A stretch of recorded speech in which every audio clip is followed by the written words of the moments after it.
Welcome to the Team Engagement Podcast, where leaders of teams share their insights. Brought to you by Blue Sky Business Consulting. We discuss 5 questions in about 15 minutes. Hello again, everyone. Welcome to the Team Engagement Podcast. I'm your host, Shawn Richards, and I'm excited to welcome our guest today. This is Yosi Amram, and he is from Palo Alto, California. He is a CEO. He's an author of Spiritually Intelligent Leadership, and he works with CEOs and other leaders and also couples. So he's doing a lot to help people be more spiritually intelligent and applying that into their leadership roles. So Yosi, thank you again for taking time to be on the podcast. I really appreciate it. And share with us a little bit more about some of the projects that you're working on. Thanks, Shawn. Delighted to be here. So, as you highlighted, first, I just want to say I started out as a tech entrepreneur CEO. I had the good fortune of being the founder and CEO of 2 companies that I took public.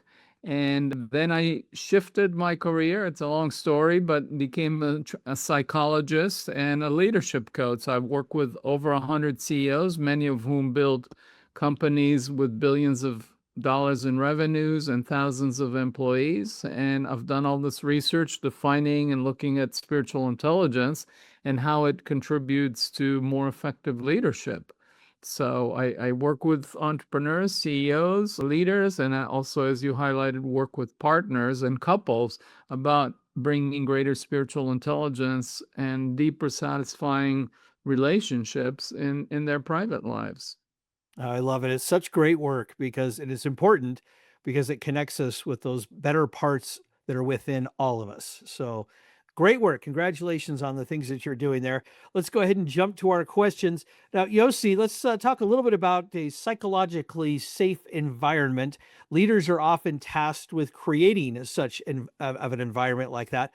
What's an idea or two that you have on how leaders can create a psychologically safe environment? Well, I think the 2 key words that come to mind, one is trust, which relates to vulnerability. So I think, the first thing is leaders have to trust and empower their team. And then once people feel they're empowered and trusted and not micromanaged, and mistakes are allowed and are viewed as growth opportunities. So creating a culture that encourages taking responsibility and risk, as well, as long as people are willing to learn from their mistakes. And then the leader also modeling vulnerability about mistakes they make and their humanity. So they're not driven by their ego, which tries to elevate them and put other people down. So they're coming at it from the point of view of what some call servant leadership.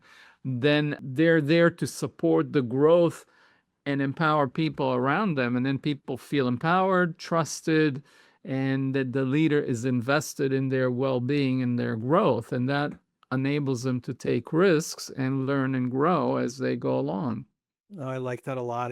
Especially that part, I'm not going to be able to quote it exactly, but leaders need to model, I'm abbreviating, model humanity, and be a little bit vulnerable and own up to mistakes and demonstrate what it means to overcome the mistakes and the failures that come along, because we all do it.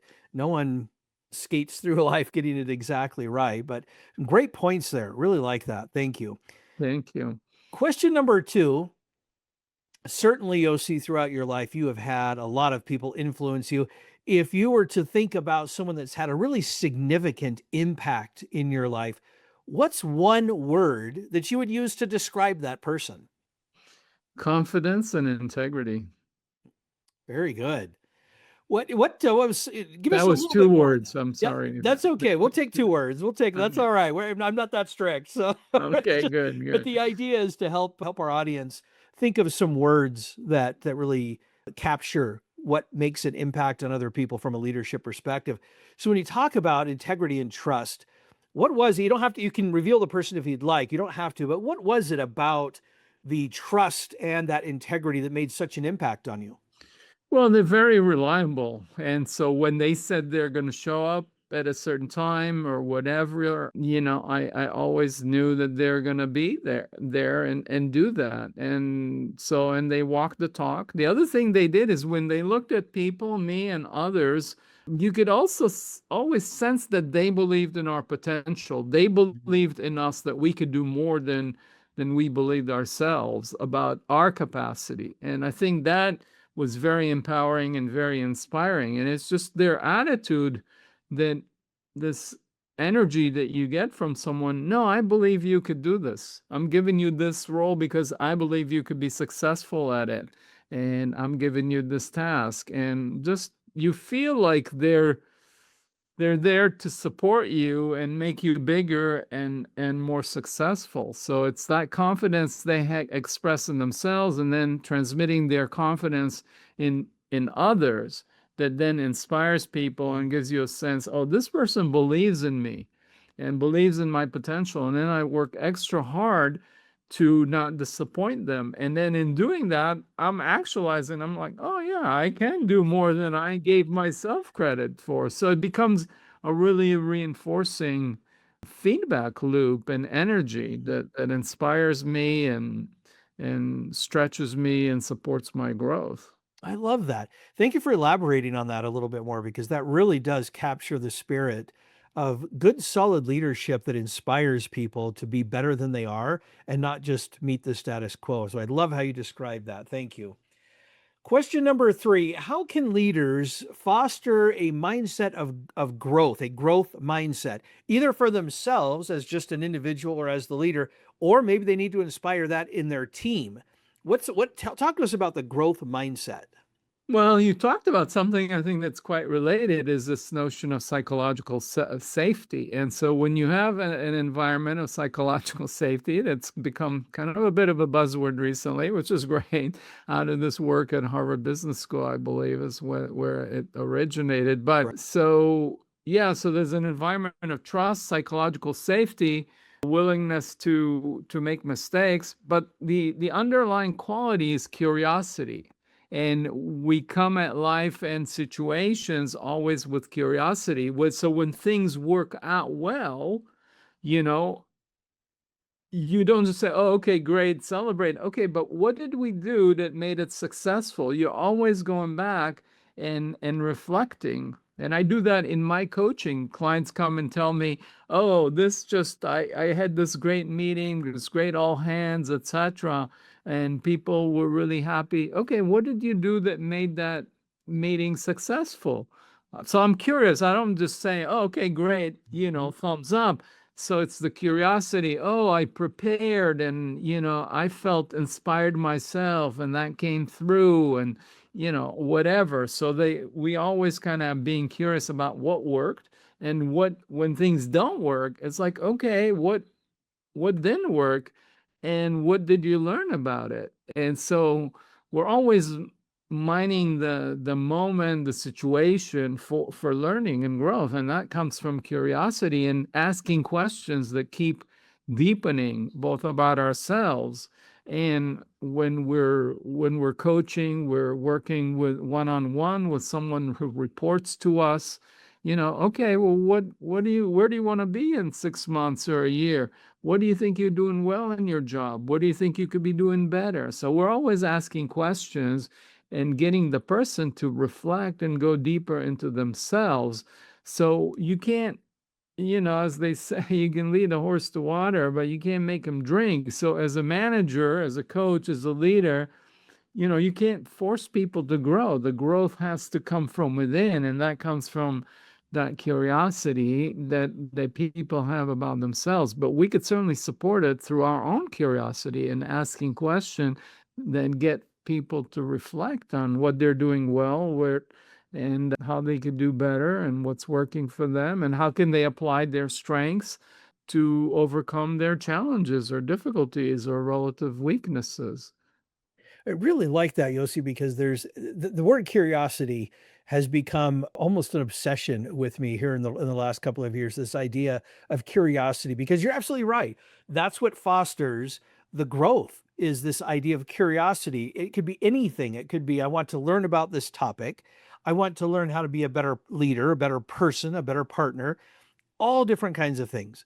And that curiosity, how can I do it? Why do I need to do it? What's important to me? All of those elements are wrapped together in that singular word, curiosity. So I love that you Yeah. shared that. Thank you. If I can just say one more Sure, thing, please. I think that is our natural birthright. We're born as Yes. children with natural curiosity, and kids are just, taking apart watches and whatever, everything, putting things in their mouth and touching because they want to learn.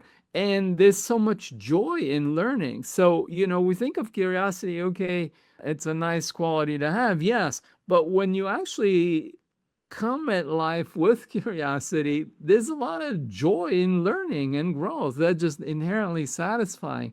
So curiosity, it brings in joy, and joy fuels creativity and further learning. And so I just want to highlight that how I love it. curiosity is our natural birthright, and it fuels our joy and creativity. I like that. Thank you for elaborating a little bit more on that. Let's talk about question number 4 because it kind of relates to what we're talking about, and it's about emotional wellness. In today's day and age, leaders are often stressed, they're often overwhelmed. How can leaders manage emotional wellness for themselves and inspire it in others? Yeah, I think this is hugely important because, our job as leaders is to inspire, and you can't inspire anybody until and when you're inspired yourself. So one of my first Harvard Business School cases years ago was managers and leaders. Are they the same? Or are they different? And managers manage resources, make decisions, super important, but leaders inspire. And the word inspire shares root with the word spirit, which is our animating life force. So I'm just drawing a connection as to, it may seem strange, I'm talking about spiritual intelligence, but the root word of what leaders do is inspire, and that has to do with spirit, which is the animating. To inspire others, we need to be inspired. And if we're burned out and we're stressed out, our creativity drops. Our job is not just the number of hours. So taking breaks, I mean, there's research that says that working anything above 50 hours a week actually reduces our productivity per unit of time, but also overall. In fact, you as a leader, you're having more of an impact if you're just working 50 hours or less, and above that, you're getting burned out and you're not transmitting the right energy, the right vibration to inspire and energize others around you. So we need to take time off, we need to exercise. I mean, these are the classical things of self-care, which is sleep, exercise, good diet, and so on. The other things I would add is lots of research now about the benefits of time in nature, and even imagining time in nature for a minute Mm,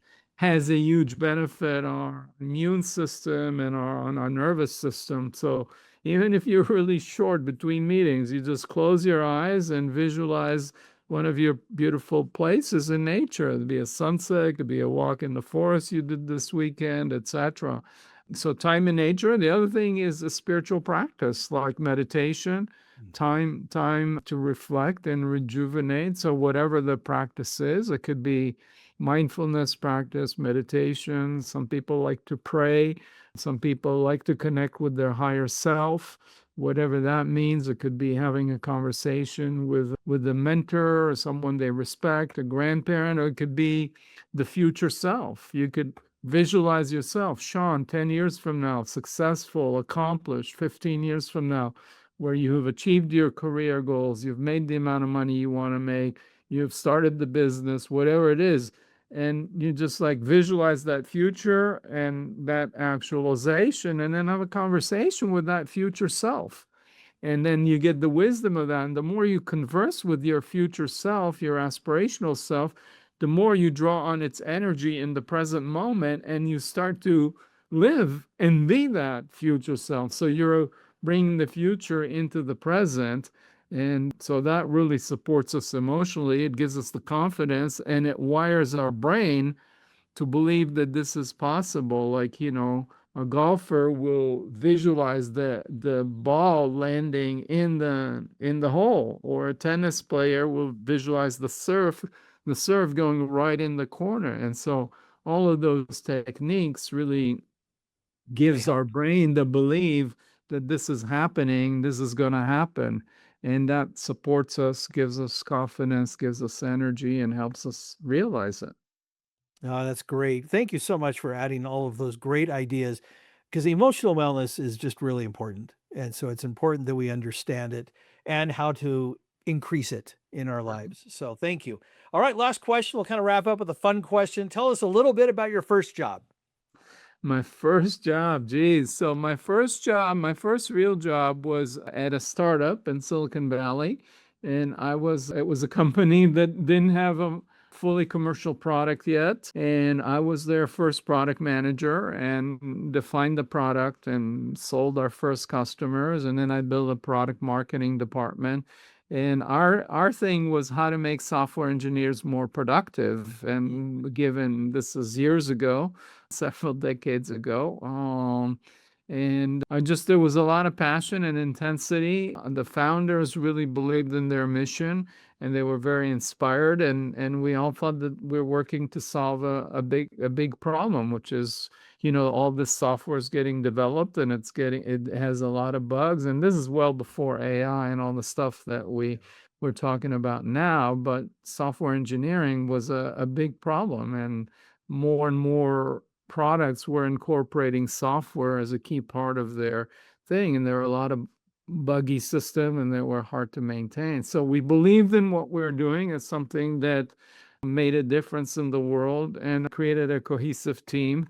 And it was fun to take it from an idea. And then I was there through when it became profitable, and I built a team. I learned to be a manager, and that was from there. I left and became a venture capitalist and came up with an idea, and that was led to me forming my own company. But I got to witness someone else starting and building a company, and then I could do it on my own. So Oh, that's exciting. It's fun to be a part of something new like that, the startup, isn't it? I really Yeah, and we all want to be part of something that's bigger than us, where we're aligned with the mission and the vision. We connect with the people around us and we care about each other. So yeah, that was very good. Well, thank you so much, Yosi. I really appreciate you taking time and sharing with everybody about some of your experiences and your insights on all these different topics surrounding leadership. Thank you so much. How can people find you? Well, I have a website, yosiamram.net, if you can remember how to spell the name, or you can put it in the show notes. Otherwise, you might remember S, short for spiritual intelligence, leadership.com. And you could certainly search for my book on Amazon, Spiritually Intelligent Leadership, How to Inspire by Being Inspired. And then you'll get to me. And yeah. That sounds great. Well, thank you so much for joining me again on the podcast. And thanks to all of you who are following us or subscribing. And if you haven't, please do so. We would love to have you join us every week as we talk about leadership and how we can become more effective leaders in our lives. Once again, I'm Shawn Richards, your host. Thanks for joining us. Have a great day. This is Shawn Richards with the Team Engagement Podcast, where leaders of teams share their insights. Be sure to follow or subscribe to the podcast so you don't miss an episode. And for more leadership tips, pick up your copy of Rapid Fire Leadership by going to rapidfireleadership.com, where you can also download free resources to help you in your leadership role. Thanks for joining us today. Have a great day.